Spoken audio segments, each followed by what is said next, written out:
Welcome to the Borland Climb. We hope this video helps. In this video, I will explain how to use an Xbox controller on PC. To begin, the simplest method is a wired connection. Simply connect your Xbox controller to your PC using a standard USB cable.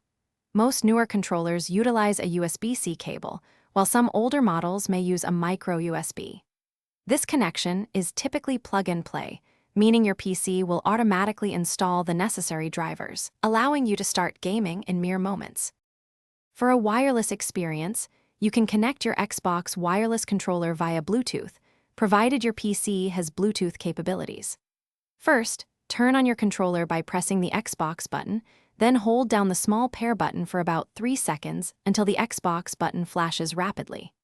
On your PC, navigate to your Bluetooth settings, select Add Device, and choose Xbox Wireless Controller from the list to complete the pairing process. Another excellent wireless option is using the Xbox Wireless Adapter for Windows.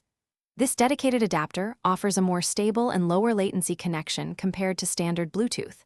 Simply plug the adapter into an available USB port on your PC. Then, press the small pairing button on the adapter and immediately press and hold the pairing button on your Xbox controller. Both lights will flash, then become solid, indicating a successful connection. To ensure the best experience, always keep your controller's firmware updated using the Xbox Accessories app, available on the Microsoft Store. If you encounter connection issues, verify your PC's Bluetooth drivers are current.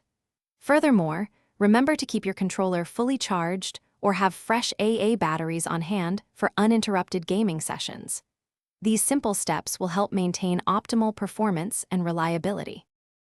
Thanks for watching. Consider subscribing if we helped you.